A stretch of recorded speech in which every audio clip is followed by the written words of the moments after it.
tem alguns padrões bastante genéricos e que não dão conta especificamente do modo de produção de um projeto dentro das ciências humanas.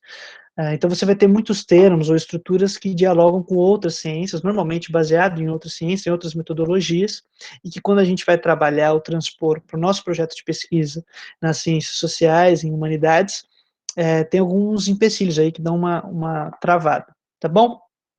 Espero poder contribuir com vocês de uma maneira interessante, tentando dar algum lastro. Eu participei de bastante processos seletivos em projetos e no desenvolvimento de projetos, sempre fui muito bem ranqueado nos processos. Espero que eu consiga contribuir então um pouquinho com algumas coisas que eu aprendi nessas tentativas, tá bom? Vamos lá então, deixa eu compartilhar com vocês uma tela aqui com os slides.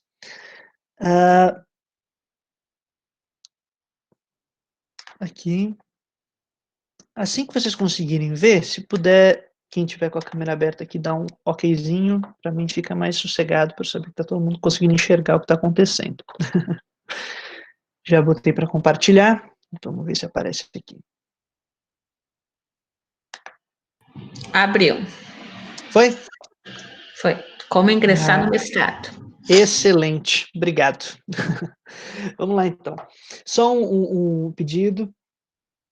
Que me foi solicitado, se alguém tiver já alguma pergunta, alguma coisa que queira lançar enquanto estiver falando, é muito mais dinâmico, muito mais interessante se a gente pudesse interromper, mas como vai ser gravado, tanto para preservar a imagem de cada um e de cada uma que for participar, manda por enquanto no chat, depois que a gente encerrar essa gravação, aí a gente pode abrir e dialogar de uma maneira mais interessante, tá bom? É simplesmente por essa questão da gravação, mas pedagogicamente seria mais legal se a gente estivesse interferindo diretamente, tá? Usa o chat aqui que o Caio está auxiliando a gente, camarada, vai anotar também, já separar, e quando a gente abrir para todo mundo discutir, conversar junto, fica mais sossegado, já tenho algo preparado.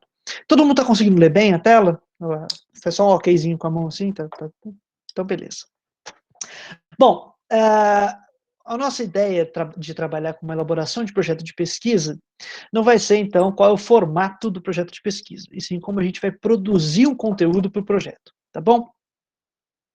Isso colocado, a gente tem que saber que, mesmo que cada programa de pós-graduação tenha exigências específicas, né? Então, se vai ter ou não sumário, se você tem ou não uma inclusão de tópicos específicos, se vão exigir, por exemplo, que hipótese e objetivos estejam separados ou num texto contínuo, como que vai ser colocado, e isso cada edital de cada programa de pós-graduação tem suas exigências específicas. Mas tem alguns elementos que são fundamentais e que não tem como a gente escapar. E são desses 3 elementos que a gente vai trabalhar hoje.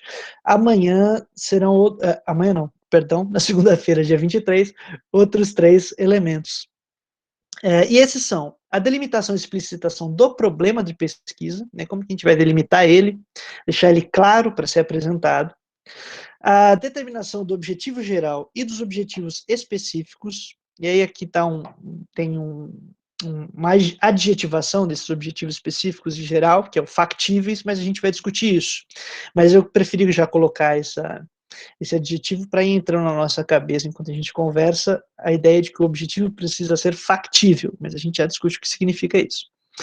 E a introdução teórica, que é uma produção de um conteúdo que qualquer edital vai exigir, que tem alguns elementos centrais também, algumas características que a gente já apresenta bem no finalzinho aqui da nossa conversa. Tudo bem? Então, bora lá. A primeira coisa que eu acho que é muito importante da gente ter em mente, ela pode parecer simples ou relativamente óbvia, mas não é fácil. Eu tinha um professor que me disse isso muitas vezes. O simples e o óbvio não são fáceis da gente levar em consideração. É que a forma da exposição do seu projeto não acompanha ou não necessariamente coincide com a forma de produção do seu projeto.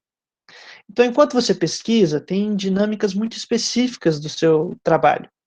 Se você vai encontrar um determinado fenômeno que motiva a sua pesquisa, como que você vai lidar com ele, quais são as coisas que ele vai suscitar enquanto você estiver se relacionando com esse fenômeno que vai se tornar um problema, se você já tem algumas hipóteses de solução, ou se não, você só se interessou pelo tema, não sei. As dinâmicas são muito diferentes. Você pode ter muito claro uma metodologia que você quer aplicar e não tão bem algum outro elemento, ou você tem um objeto mais tateável, assim, mas você não sabe qual hipótese você está tentando trabalhar em cima desse objeto, e essa dinâmica, ela não acompanha a forma de exposição. É muito diferente como a gente vai produzir o conteúdo, como a gente vai pensar ele, e como a gente vai expor ele, como a gente vai explicar ele. E nas ciências sociais, nas ciências humanas, isso é muito claro. Talvez em alguns outros campos de ciência, alguns outros campos epistemológicos, a gente tenha uma metodologia que auxilie já ao encontrar o objeto. Então, já seja mais passo a passo. Mas não é o nosso caso. O nosso caso vai exigir outro tipo de relação com a produção de conteúdo para o projeto da pesquisa. Tá bom? Então, vamos lá. Vou só ler esses tópicos aqui, que organizam melhor o que eu estava comentando. No processo de desenvolvimento do projeto, não coincidem necessariamente a ordem da exposição do conteúdo com a ordem de produção do conteúdo. A gente vai expor de uma maneira, mas a produção se dará em outra dinâmica. As etapas requeridas para exigências formais dos programas de pós-graduação dizem respeito à ordem de exposição e não da ordem da produção. Então, quando você abre lá um edital e te diz, olha, precisa ter um sumário, uma introdução, as hipóteses, a metodologia, objetivo geral, objetivo específico, justificativa, cronograma, tal, essa ordem é de exposição e não necessariamente ela acompanha o modo como você está produzindo. Então, não se preocupe, primeiro produz, depois a gente organiza. Isso é muito importante ter em mente. Primeiro produz, depois a gente estabelece e distribui os conteúdos nas formas que forem requeridas por cada edital. E a última coisa, né? O desenvolvimento da produção do conteúdo do projeto tem dinâmicas próprias, que dizem respeito a cada sujeito pesquisador em seu contexto.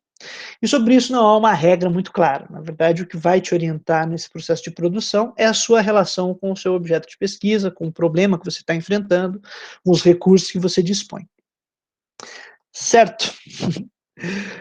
Então, vamos lá. Sabendo disso, que expor é uma coisa e produzir é outra, que a forma da exposição é diferente da forma da dinâmica de produção do conteúdo, vamos tentar trabalhar um pouquinho essa dinâmica dessa produção. Pelo menos não é uma regra fixa, mas eu vou utilizar aqui alguns passos que auxiliam a gente a organizar as nossas ideias ou a organizar os conteúdos que a gente quer trabalhar, tá bom? Então, a primeira coisa é o problema da pesquisa. Qual que é o raio do nosso problema, do qual a gente vai partir para desenvolver um projeto em que a gente quer chegar ao final, como produto final, uma dissertação de mestrado, né, o intento de realizar uma dissertação de mestrado em pesquisa acadêmica específica. Então, o primeiro fato é algum fenômeno motivador, né, desse processo de pesquisa, que você vai começar a tentar articular ele de uma maneira mais clara. A gente vai despendiar um pouquinho mais de tempo nessa primeira etapa do problema e dos objetivos, que eu acho que eles é onde nós temos mais dificuldade para organizar a nossa construção. Vai parecer até que a gente está entrando muito num campo de epistemologia, que seria o que pensamos, enquanto pensamos, quando pensamos, mas essa discussão breve vai ser importante, tá bom? O que a gente pensa, quando a gente pensa, enquanto a gente pensa. Isso é muito importante da gente levar em conta para a gente entender a própria dinâmica da pesquisa. Bom, então a gente tem um fenômeno X. No meu caso, no mestrado, que eu vou utilizar o meu caso do mestrado como exemplo, só para ter alguma coisa mais factível, mais palpável. Foram os processos políticos, a instabilidade dos processos políticos no Brasil na segunda metade dos anos 2000. Esse foi o meu fenômeno motivador. Me chamou muita atenção como a gente estava vivendo situações muito instáveis, e eu queria trabalhar isso de alguma maneira, mas não fazia a mínima ideia o que, como, quando e onde. Mas é algo que me motivava, que me incomodava, e mesmo que não seja uma regra geral, tem que ser alguma coisa que empolga a gente, né, para fazer pesquisa, porque caso o projeto seja aceito, você vai ter 2 anos para pesquisar algo, que seja alguma coisa que te dê muito prazer de fazer, senão é martírio, tortura, não façam isso com vocês. A gente já tem muito problema na vida para arranjar mais um, né, tem que ser algo gostoso de ser feito. Então, algum fenômeno que realmente te motive, e não simplesmente fazer um projeto. Se rolar isso, é preferível. A gente vai fazer o quê? Dado esse fenômeno, a gente vai articular as determinações desse fenômeno. O que são essas determinações? São os aspectos, as características que ajudam a gente a perceber os traços, os objetos que a gente pode trabalhar. Não é fácil construir isso, ele não está num primeiro dado. O primeiro dado é o fenômeno, um fenômeno gigante. Por exemplo, os processos políticos brasileiros. Olha o tamanho desse problema. Como que eu vou trabalhar ele? A partir de onde? Quando?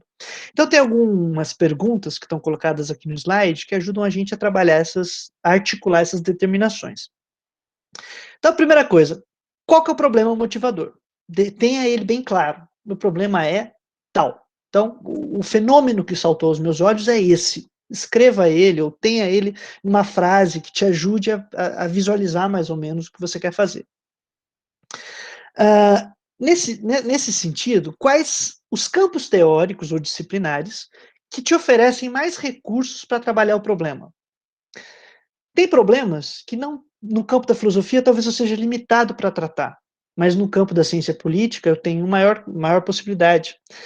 Que no campo da psicologia eu esteja reduzido, não me oferece tantos recursos, mas no campo da educação eu consigo trabalhar melhor o determinado fenômeno. Então, saber qual é esse campo é muito importante. Qual que eu dou uma olhada, assim, em geral, qual que me dá mais recursos? Que eu falo, não, isso aqui me possibilita trabalhar melhor esse objeto. Aí a terceira coisa é, no escopo, né, desse campo e dos recursos que tem nele, quais características do problema aparecem como objetos pesquisáveis? Então, um exemplo. Se eu fosse pegar o problema dos processos políticos brasileiros no campo da ciência política, um dos recursos que me dá são eleições. Analisar eleições, processos eleitorais. Então, me salta como objeto, dentro desse grande problema, que são processos políticos, eleições, processos eleitorais. Campanhas eleitorais, outro objeto, mas dentro da ciência política. Se eu vou pegar campanha eleitoral, a filosofia, por exemplo, na área que eu sou formado, me oferece pouco recurso. Então, o que eu vou trabalhar em campanha eleitoral? Teria que ser outra coisa, teria que mudar o meu objeto. Então, não me aparece como um objeto, dado os recursos que a filosofia me dá, a campanha eleitoral. Aparece outra coisa. Já na ciência política, me aparece a campanha eleitoral como algo, um objeto que pode ser pesquisado.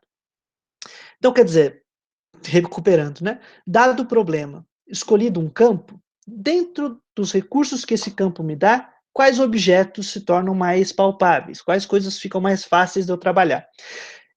A gente vai aplicar na real, né? Não é algo dado, a gente está construindo esse problema a partir dos campos, a partir desse passo, estou articulando ele está aparecendo para a gente, ele não é tão fácil de ser percebido. E a última coisa eu percebi, por exemplo, a gente percebe aqui que na ciência política, dado um problema do fenômeno do processo político, a campanha eleitoral pode ser um objeto. E aí, quais são os recursos que eu tenho no meu repertório para trabalhar isso? Isso é fundamental. Eu teria um trabalho gigantesco tentar aprender um repertório novo para começar um projeto. Não, peraí.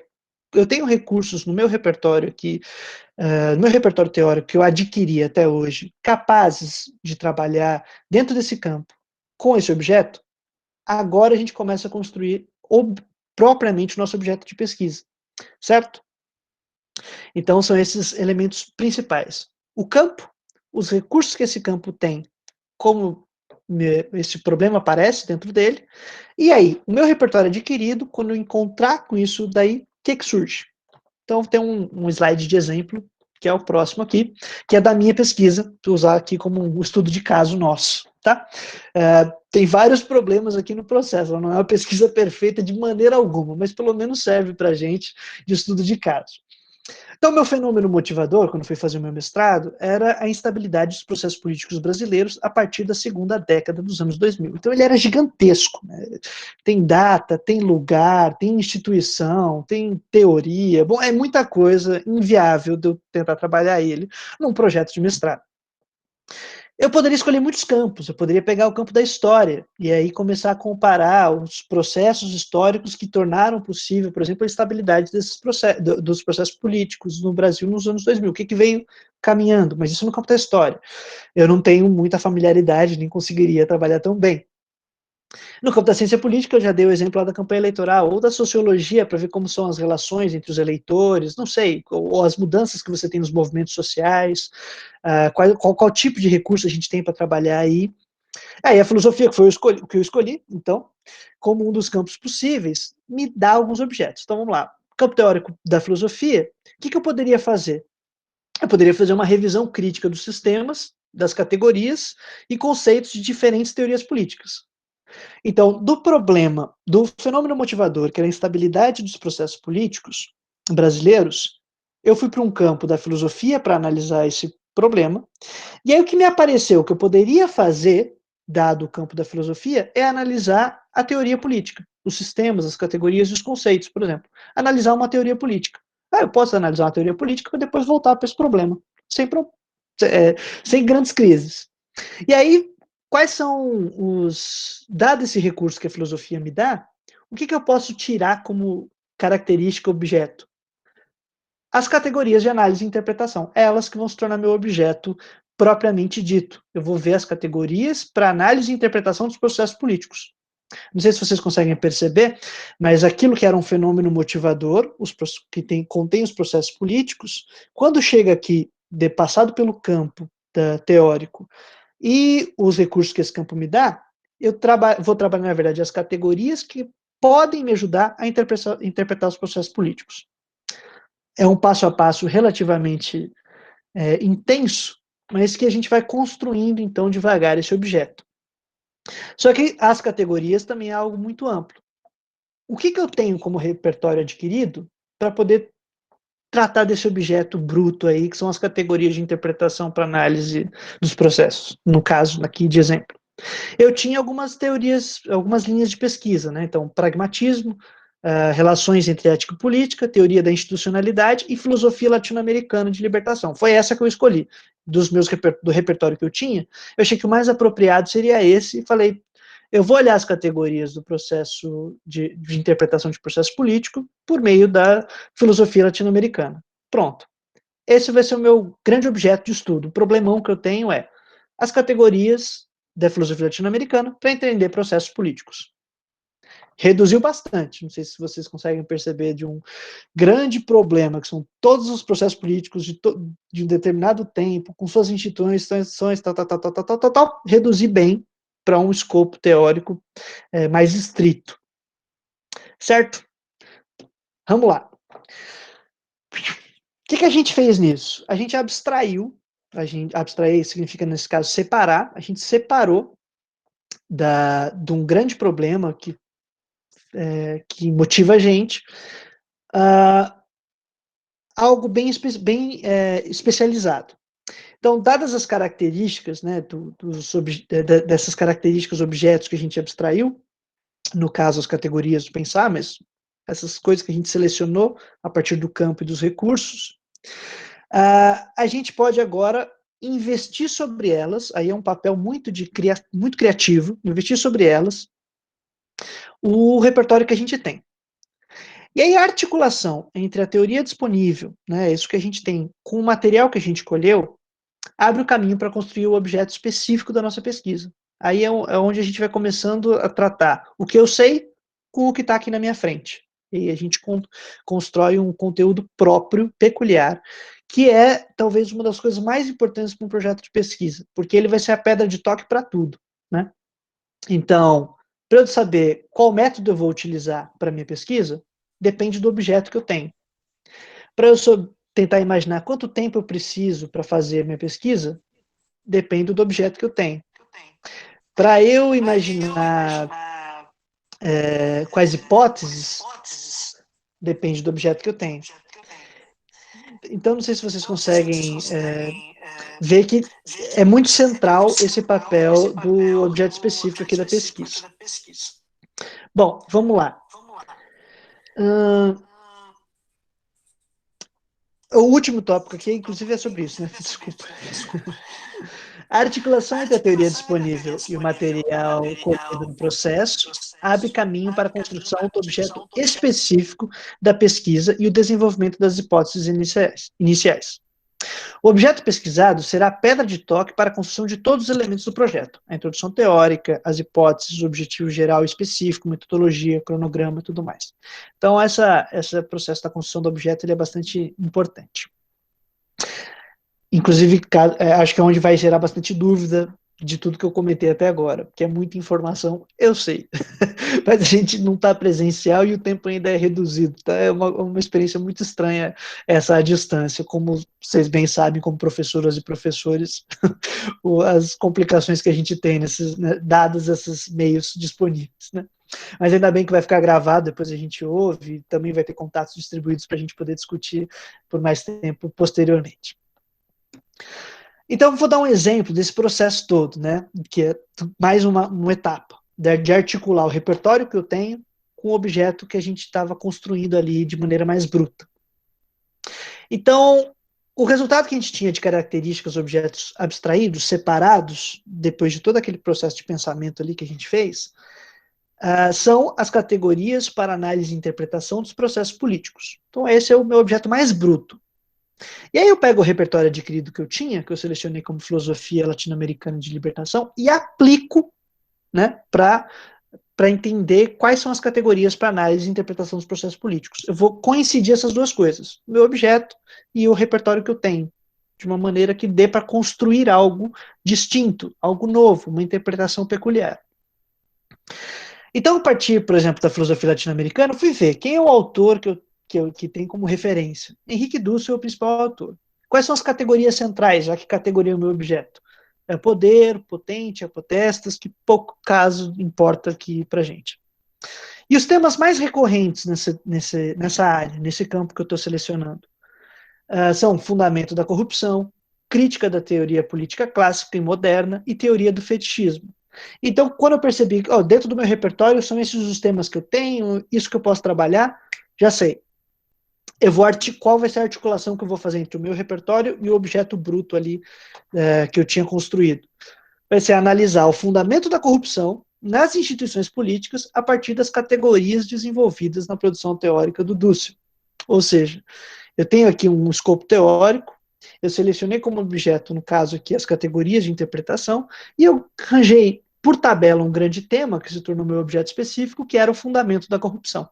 Esse é meu tema de mestrado é isso, é o fundamento da corrupção. Eu discuto o fundamento da corrupção a partir de um lugar específico, da filosofia, com os recursos que a filosofia latino-americana me dá e com as categorias específicas de um autor. Mas o meu objeto é o fundamento da corrupção dentro desse escopo, certo? Então a gente conseguiu construir um campo de trabalho, linhas de trabalho, bem objetivas, e um recorte teórico ali que me permite deixar o objeto bem reduzido. Então, quando alguém me pergunta, o que você pesquisou na época, né? O que você pesquisa? Foi o fundamento da corrupção. Eu conseguia responder numa frase muito objetiva, sem precisar dar um floreio muito grande, dada essa construção. Porque, inclusive, se eu fosse explicar todo o processo, não ia dar muito certo em todos os temas que eu ia trabalhar. Ia ser aquela coisa a Suzy Pisa que fala bastante isso, né? Quando alguém te pergunta o teu tema de pesquisa, você consegue falar enquanto você está esperando o ônibus chegar? Né? Porque se você conseguir explicar para a pessoa, falar para ela, meu objeto é tal e o ônibus está chegando, você pega o ônibus e volta para casa, senão você não consegue, né? Fica da porta do ônibus avisando, meu objeto é... E o ônibus foi embora. Então, ser capaz de fazer isso, de explicar de maneira bastante objetiva, significa que você conseguiu ter bastante consistência na sua organização de projeto, tá? Então, meu objeto está aqui, o último, é o fundamento da corrupção, a partir ou na produção teórica do Dussel. Reduzi bastante. Isso não fez o meu problema desaparecer. Meu problema são os processos políticos, estão aqui atrás, a estabilidade dos processos políticos no Brasil em determinado tempo. Mas a partir desse problema, eu construí um objeto bem reduzido, que me ajuda a desenvolver uma pesquisa de mestrado. Porque, tendo bastante em mente, a minha pesquisa de mestrado não é resolver o problema do fundamento da corrupção, porque eu acho que ela não conseguiria. A quantidade de papéis que eu ia escrever ali não solucionaria o problema. Mas ele surge de um problema maior, do qual essa produção pode ser útil para solucionar. Certo? Então, temos aqui uma diferença que a gente já vai trabalhar, que é entre o problema do qual eu parti para a construção do objeto que eu vou trabalhar. E aí a gente estabelece um objetivo geral, dado esse objeto. Né? O que eu quero fazer com ele, ou o que eu quero fazer na minha pesquisa, dado isso que eu vou trabalhar. Tem tem 4 questões aqui orientadoras que são bem simples. Né? Quando eu tenho um objeto muito preciso, delimitado, na minha frente, qual que é a função da minha pesquisa? O que ela pretende mostrar, demonstrar, verificar ou esclarecer. Né? Então, o que eu quero mostrar? Eu quero mostrar que o cara pensou tal coisa. Isso é uma função da pesquisa. Eu quero demonstrar uma argumentação ou demonstrar uma hipótese, uma tese, é um processo da pesquisa. Eu quero verificar se o que determinado autor falou ou o resultado de uma outra pesquisa de fato é válido ou não, faço isso. Eu quero esclarecer melhor um argumento que não foi bem colocado, sem problema. Mas eu sei o que eu quero fazer com esse objeto. Esse vai ser o meu objetivo geral. Eu quero tal coisa. Então, nossa pesquisa intenta e eu apresento qual é a finalidade do uso desse objeto. Né? No caso desse exemplo que eu estou utilizando como minha pesquisa, como exemplo de caso, né? Como estudo de caso, o objetivo geral era, e aqui está bem destacado aqui no segundo tópico, tornar explícito o conteúdo que possibilita a análise do fundamento da corrupção nas instituições. Aí um escopo teórico a partir da filosofia de Henrique Dussel. Mas qual que é o objetivo? Eu quero deixar bem explícito qual é o conteúdo. Eu vou mostrar, né? Eu vou mostrar um conteúdo que possibilita a análise de fundamento da corrupção nas instituições. É isso que eu queria fazer com o meu objeto. Quero mostrar qual é esse conteúdo fundamental. Apesar disso, e aí o último tópico, é algo importante de ter em consideração, eu tinha uma hipótese geral, que ela ficou guardada, ela não está no meu objetivo, mas ela está ali me motivando. E ela não pode ser verificada, né, porque ela não é nem um pouco factível, e a gente já vai retomar esse tópico que estava lá no comecinho. Qual que era a minha hipótese geral? É que a teoria do Dussel, a teoria dusseliana do fundamento da corrupção, permitia interpretar de maneira muito precisa a instabilidade dos processos políticos brasileiros. Para mim era isso. Eu consigo entender isso de maneira muito precisa a partir dessa teoria, a partir dessa construção. Ela é muito melhor do que outras que eu vejo que estão tentando interpretar o porquê que a gente tem esse problema todo. A dele, para mim, é que faz mais sentido. Que daria mais recursos para a gente trabalhar o tema da corrupção. Mas eu tenho como demonstrar isso, como apresentar numa dissertação, ou arriscar falar, olha, aqui, a gente resolve os problemas sobre o fundamento da corrupção com essa teoria. Não tenho como provar isso. É inviável dentro de uma pesquisa de um texto conseguir provar isso, ou demonstrar isso. Eu teria, na verdade, que realizar isso, e não seria sozinho, e muito menos daria conta de todas as instituições, processos políticos e tudo que está acontecendo ao mesmo tempo por causa de um texto.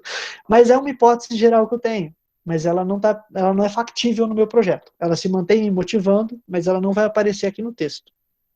Ela só me orienta para estabelecer meu objeto, o que eu vou fazer com ele, qual é a minha motivação, para eu não esquecer o porquê que eu estou produzindo, inclusive. Então, sabendo o que eu quero fazer em última instância, qual produto que eu vou entregar junto com a minha dissertação, eu tenho objetivos específicos. Eu vou ler esse trechinho aqui que ele é bacana.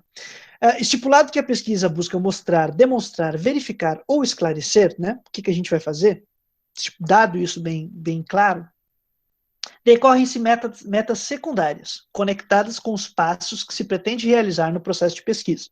Porque se eu quero chegar lá, então imagina um percurso que eu vou realizar para entregar esse produto final, que é o conteúdo do mestrado. Eu imagino quais são os lugares pelos quais eu tenho que passar, por onde eu tenho que parar, os percursos que eu vou fazer que melhor me auxiliam para chegar nesse resultado. Eu tenho uma imagem disso. Pode mudar no processo da pesquisa, mas é um projeto.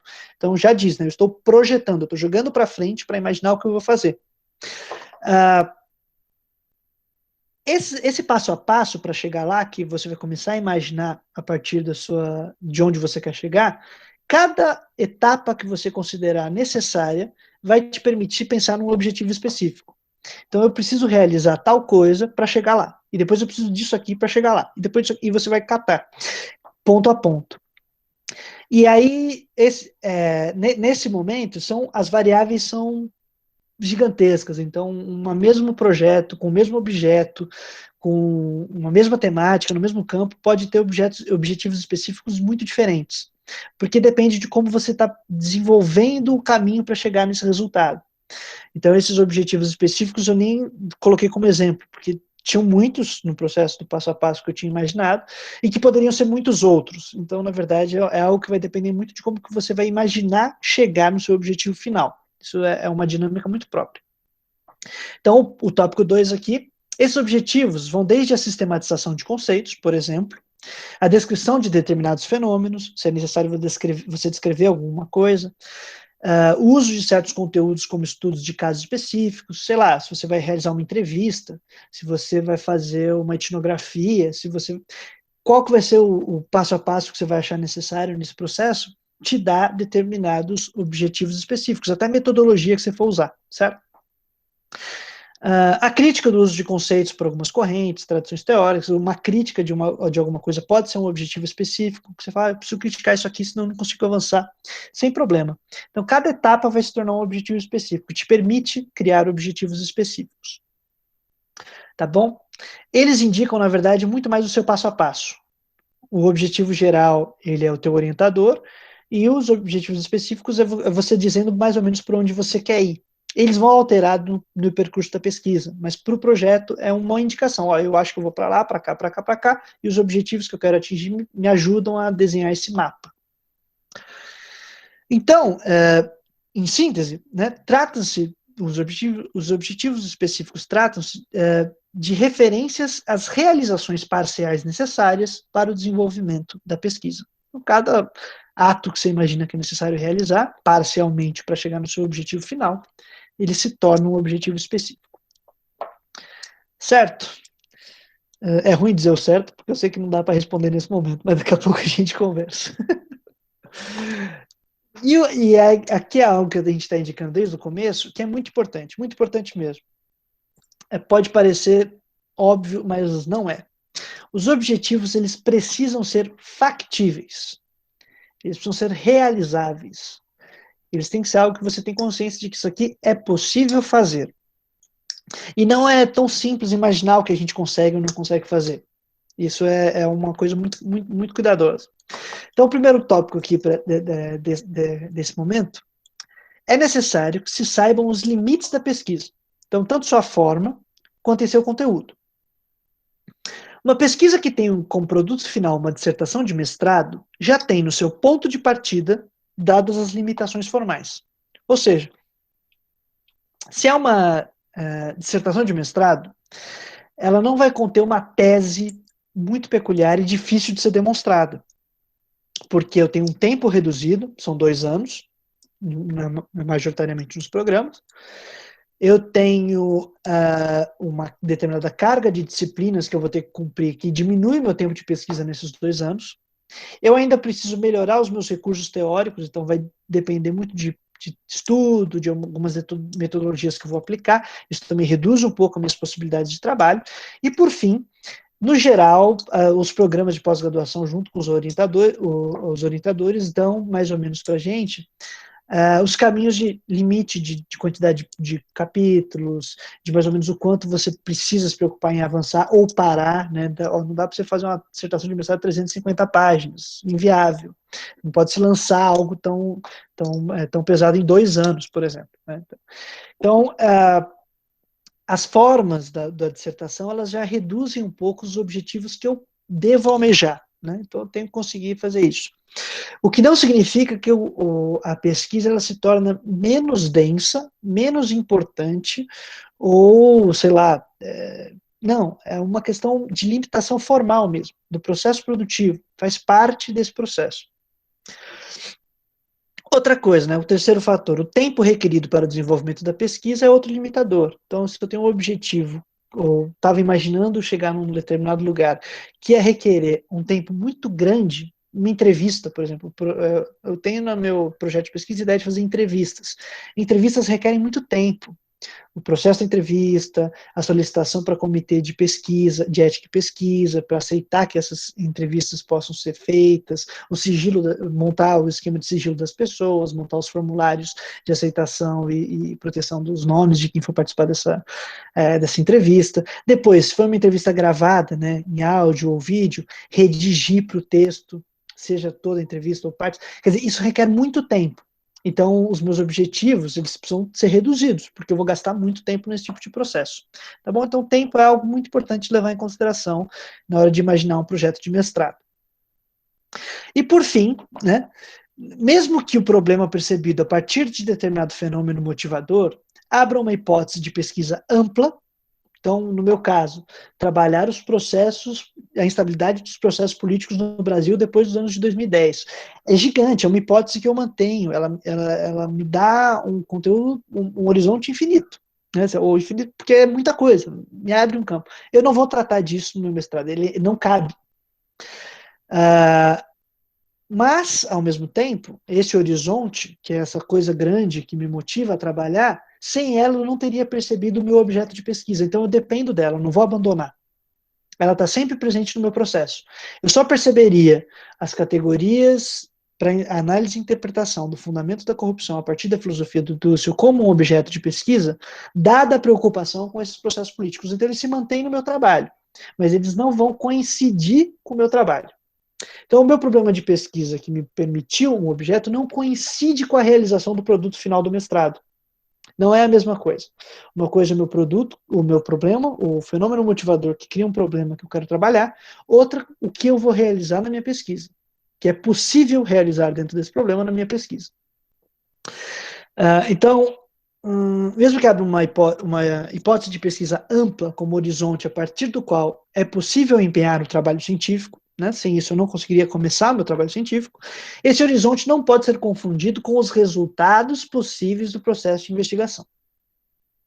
Porque se fosse confundido no meu caso, por exemplo, eu ia colocar que o meu objetivo do projeto de mestrado era lidar com a instabilidade dos processos políticos no Brasil a partir dos anos de 2010. Eu acho que eu não sou capaz de fazer isso assim, em algumas páginas e nem em muitas.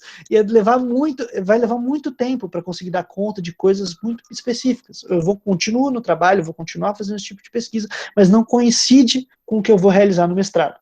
Eu tenho que saber distinguir essas duas coisas. Tá bom? Isso é muito importante mesmo, porque é a construção de um objeto factível. E dado esse processo todo até aqui, a gente chega numa parte que todo projeto vai requerir, todo programa de pós-graduação, que é uma introdução teórica. Bom, tem editais que vão pedir uma introdução, depois a apresentação do tema, depois a apresentação de objeto e muitos tópicos, subtópicos. Tem outros não, que, olha, desenvolve seu tema e tudo mais dentro da introdução, como um texto contínuo. Tem outros que têm alguns tópicos específicos e o resto vai tudo para a introdução teórica. Isso importa, você vai conseguir perceber dentro da forma de cada edital. O que importa de saber da introdução teórica é quais são os conteúdos fundamentais dela. E aqui apresentar alguns centrais para a gente poder ter ideia do que a gente vai fazer, tá bom? Então vamos lá. Coordenados os elementos anteriores, né, em torno do objeto de pesquisa, tudo que a gente está fazendo, começa o processo de apresentação do projeto. Então, você foi pensando, foi descobrindo suas hipóteses, seus objetos, foi construindo seu objeto de pesquisa, imaginando os objetos específicos, desenvolvendo a teoria e tudo mais.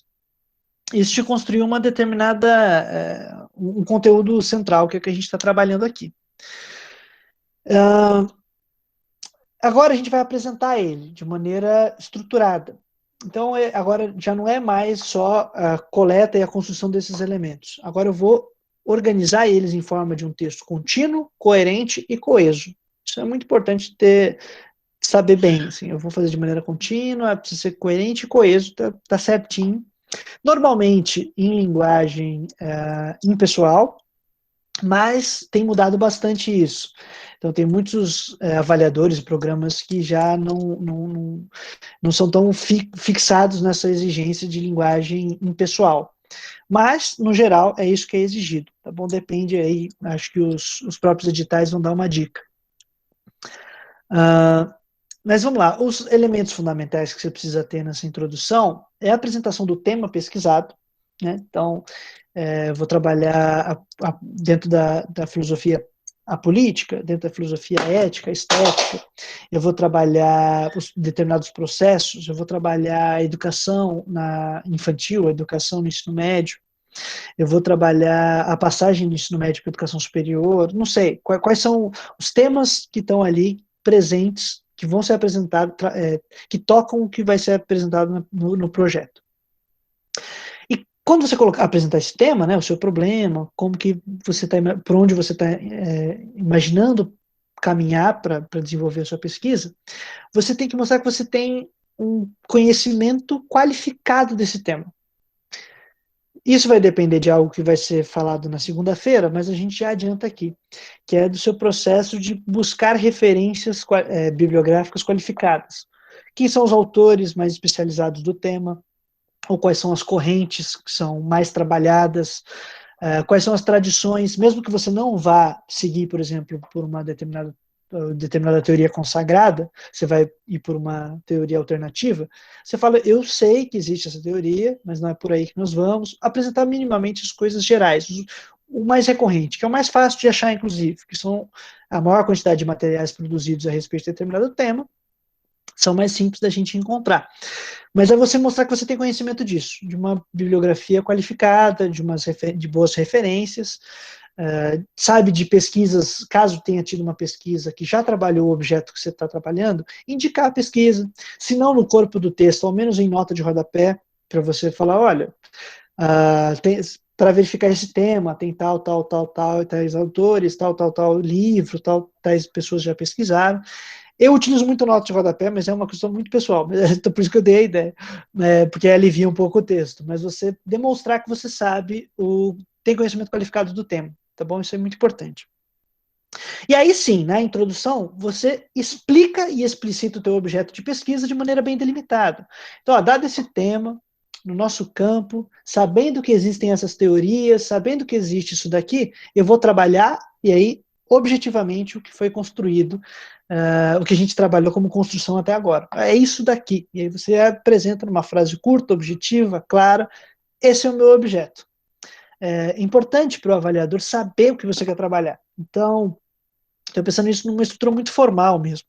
Pode ser que no desenvolvimento da pesquisa isso altere, você consiga fazer de uma maneira mais fluida, muito mais tranquila, mas no projeto precisa ficar muito claro para quem vai ler o que você trabalha. Esse é o meu objeto que eu pretendo pesquisar, e aí você mostra o referencial teórico, ou a posição que você quer tomar para enfrentar esse objeto, que é a partir daquele repertório adquirido que você qualificou na sua pesquisa, enquanto você estava desenvolvendo esse processo todo. Tá? E aí você, em geral, se pede para você finalizar uma pesquisa com uma visão geral uma introdução com a visão geral do projeto. Então, para a gente trabalhar esse objeto, a gente vai apresentar um objetivo geral, as hipóteses principais, tal, e você diz mais ou menos como que o seu projeto caminha para você falar, olha, eu já sei mais ou menos, aqui abaixo eu explico o que vai ter especificamente. Não é uma obrigatoriedade essa visão geral, mas ela ajuda muito também para quem vai ler para saber que você sabe por onde você está indo. A sua exposição está sendo bem feita. Tá? O que não significa que quando você estava construindo o seu objeto e desenvolvendo a sua pesquisa, o início da sua pesquisa, você sabia que ia chegar nessa forma. Não. A forma da exposição do conteúdo, ela depois é muito mais tranquila, dado o objeto que você construiu. Tá bem? Bom, eu falei muito mesmo. Deixa eu interromper aqui a nossa apresentação e fazer um último comentário. Eu sei que não é muita coisa, é muito conteúdo para a gente conversar, deve ter dúvida, bastante dúvida, inclusive, mas eu acho que essa dinâmica de entender a pesquisa como um tempo e a exposição como outro, já, pelo menos, facilita você articular a sua própria pesquisa sem se preocupar com a forma no primeiro momento. Pelo menos nos cursos que eu pude fazer de metodologia, e às vezes até dando dicas de produzir um projeto e tal, se apresenta a forma da exposição como a forma do processo de pesquisa. Às vezes se confunde as duas coisas. E isso não, cada um aqui vai ter uma dinâmica específica do processo de construção do conteúdo que você quer pesquisar. Montou isso, aí a forma de você expor, você segue o edital e tem uma maneira mais tranquila. Mas essas dinâmicas são bem diferentes, é bacana da gente ter isso em mente. Tá bom? Obrigado, gente, pela paciência de vocês me ouvirem até agora. Eu vou pedir só um minutinho para a gente interromper a gravação aqui, e aí a gente abre para a gente discutir, para a gente conversar, mas agradeço todas e todos os professores e professoras aqui que tiveram essa paciência de alguns minutos, espero ter contribuído de alguma maneira, tá bom?